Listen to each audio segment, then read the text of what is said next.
9 mois véritablement defuñu dara malgré que bind nañ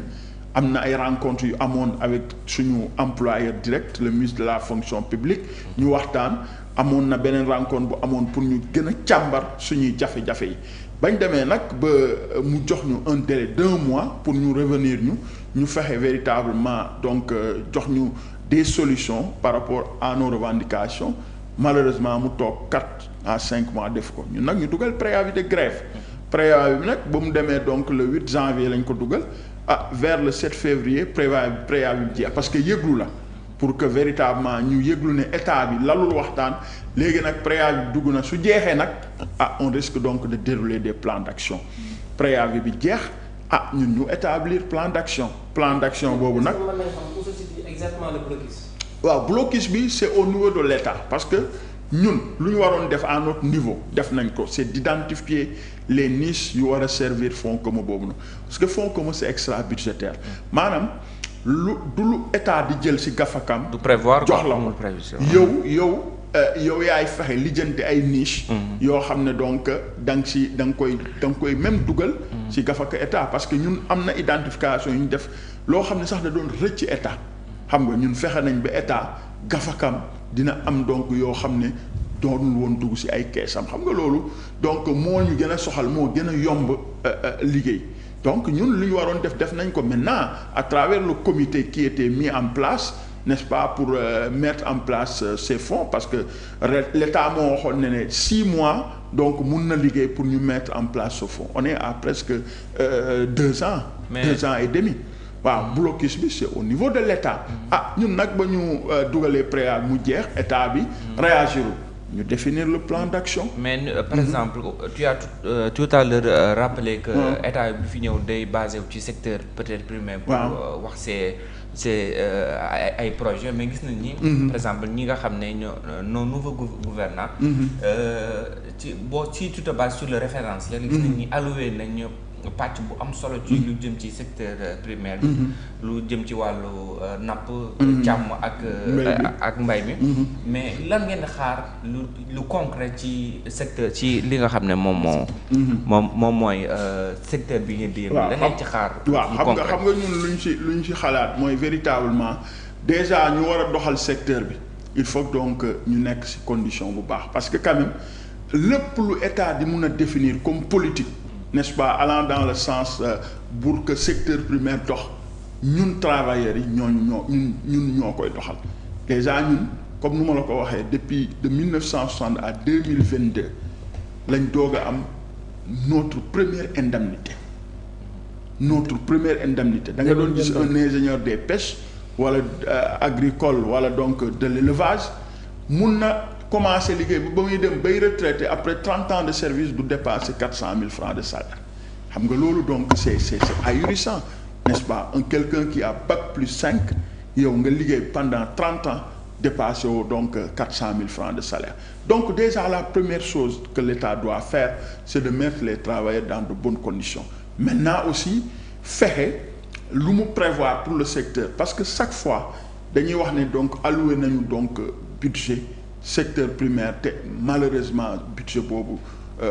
daanaka duñ ko gis ñu appliquer ko le protocole de Maputo lu mu wax dafa leer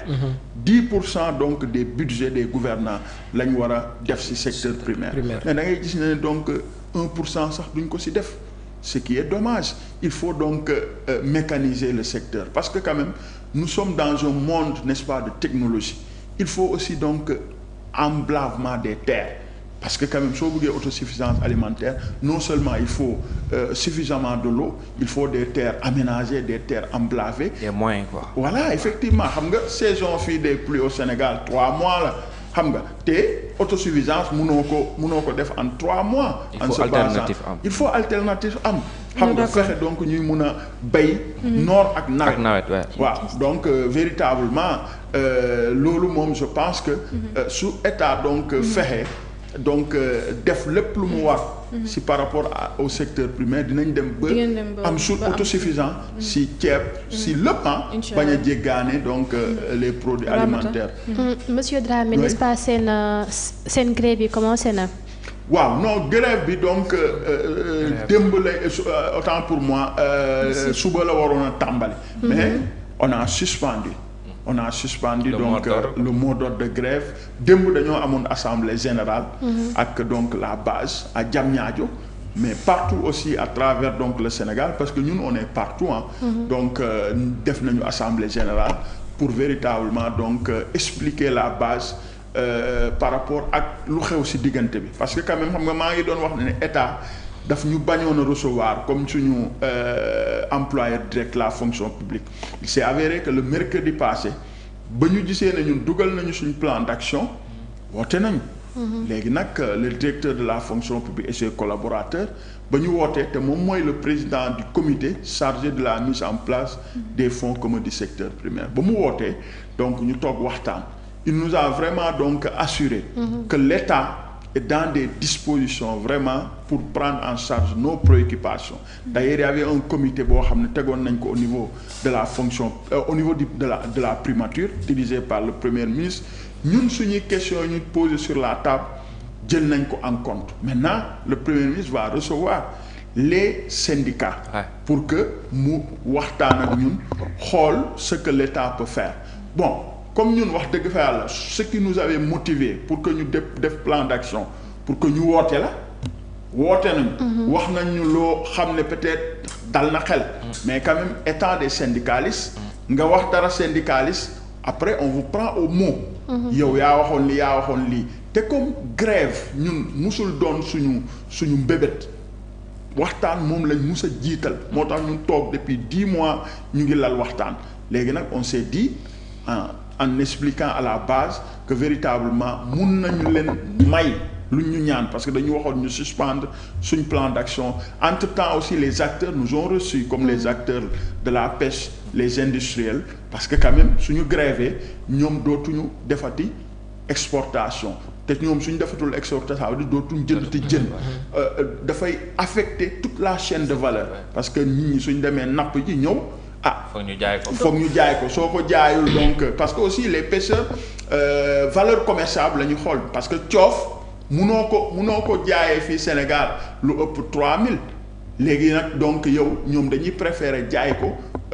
pour ñu exporter ko à 8000 à 10 000 à 11 000 pour que ñu mun am ci valeur commerciale léegi loolu yëpp suñu grève day affecter donc toute cette chaîne là. donc processus de consensus bi ngeen déclenché. mën nañ kon il faut mu gaaw pour ne pas impacter le secteur carrément. waaw effectivement bon moo tax ñu accepter donc lever. ça veut dire que levé wuñu sax man dañoo suspendre parce que les mots aussi ont leur sens xam nga on a suspendu donc le plan d'action bi nga xam ne donc dafa débuté sax hier parce que hier def nañu débrayage à 10 heures ñëpp dañoo cesser le travail port de brassard